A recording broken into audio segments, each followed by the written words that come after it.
This is Hannah and Cailin for Teen Kids News. In honor of Super Bowl 49, Today we're traveling back in time to have a look at the evolution of the infamous Super Bowl commercial. In the 70s, Super Bowl commercials were pretty factual in comparison to today's standard. The star of 75 Super Bowl, Master Lock's ad titled Rifle, features a man who attempts to break a master lock with a rifle. Filled with details like the model number of the gun and distance of the shot, the ad looks more like an infomercial than a Super Bowl commercial. 1977's Xerox ad was quite a step forward, featuring a monk who makes 500 copies of handwritten scripture at the request of his boss. The ad hints at the vibe of modern-day Super Bowl commercials. The ad can't really be considered religious, which might have given it some points in the controversy category of more recent Super Bowl ads, but it definitely has a touch of the humor aspect that Super Bowl commercials are famous for. In 1979 came the birth of one of the first testimonial-style Super Bowl ads, "Hey Kid, Catch," from Coca-Cola. The ad features Mean Joe Green in the locker room after a game, who is turned sweet after a kid insists that he drinks his Coke. Sound like something you'd see on TV today? It might be the exaggeration aspect that you see all the time these days. Overall, most Super Bowl commercials from the 70s resemble typical American TV commercials today, predictable and not very controversial. And in examples such as the locksmith ad, explanations and stats make it more than half of the commercial, which is something that is hardly ever seen in Super Bowl spots in recent years. Of course, the exception would be the last one mentioned, which plays on the Joe Green stereotype and seems like the type that would get people talking. Although the 80s may have turned out a fair number of classic movies, the Super Bowl commercials in the first years of the decade were still pretty basic. Take 1981's Polaroid camera commercial, titled Now with a Flash, for example. The commercial features a couple walking through a park. The man shows the woman the new flash feature on the Polaroid camera, explaining that it allows for brighter photos.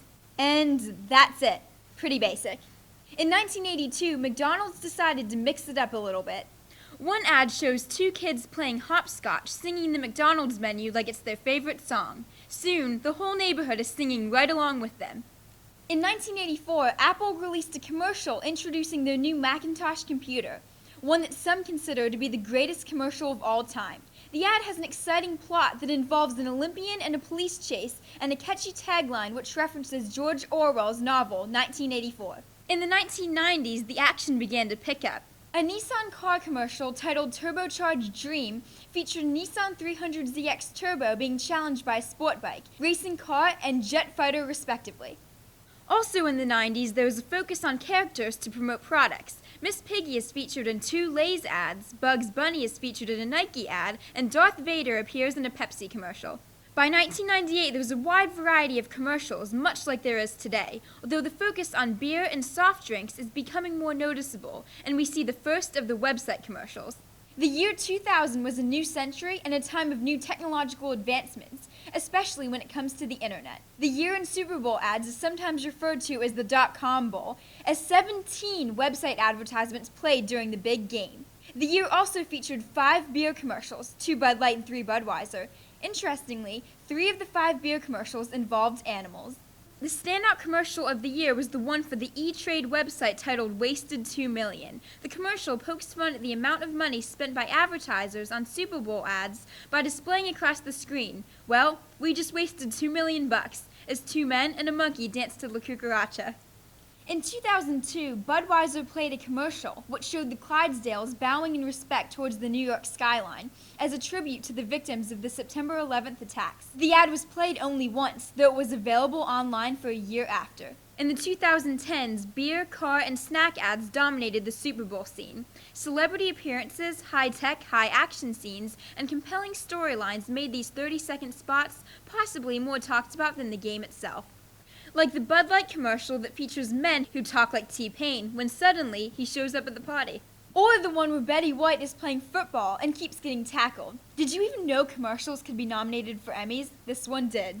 And perhaps the most loved Super Bowl ad of the last few years, the Budweiser one titled Puppy Love, which features a Clydesdale horse and a golden retriever puppy with an unbreakable bond. This year, Super Bowl 49 featured ads from Pizza Hut, GoDaddy, Budweiser, of course, BMW, Geico, and T-Mobile. How do you feel about the evolution of Super Bowl commercials? And what is your favorite ad of 2015? Let us know in the comments. In a recent survey released by the Nielsen Company, 51% of Super Bowl viewers say that they enjoy the ads more than the game itself. So, for one Sunday a year, whether you're a fan of football or not, enjoy the show. For Teen Kids News, I'm Hannah. And I'm Cailin.